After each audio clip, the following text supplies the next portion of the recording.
Detectives shoots man armed with box cutter.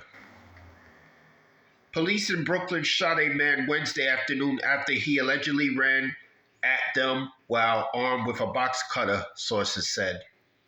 According to sources familiar with the incident, detectives came across two men having an argument in front of the Brook Plaza Ambulatory Surgery Center near Utica Avenue and Avenue K in Flatlands at around 2 p.m. on March 12th. The location is within the confines of the 63rd Precinct. Chief of Detectives Joseph Kenney said the individual who wound up being shot had moments earlier thrown an object at the other man who operated a white BMW through the area. The detectives, who were on a lunch break, confronted the two men and attempted to break up the altercation. While doing so, Kenney said one of the detectives noticed a box cutter in the 33-year-old man's right hand. The detectives gave clear and repeated verbal warnings for the subject to drop the weapon, Kenney said. The subject refused to comply with this detective.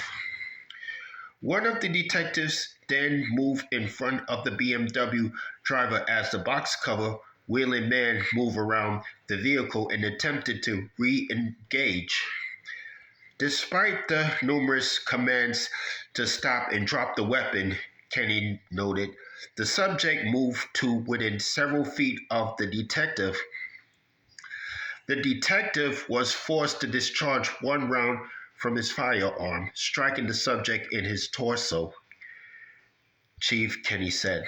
Immediately after firing the shot, the chief noted the detective called for backup and EMS.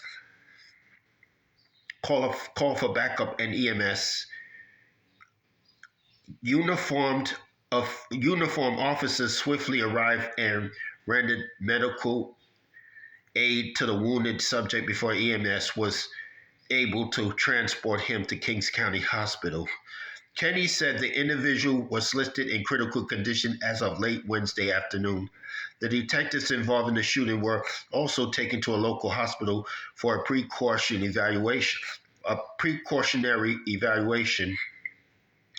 The chief noted that the entire incident had been captured on nearby security cameras, which police obtained during the course of the preliminary investigation.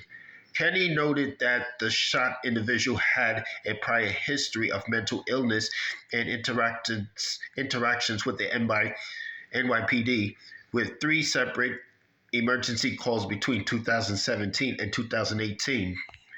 The case has been presented to the NYPD Force Investigation Division for further examination. That's all I have to say for this video.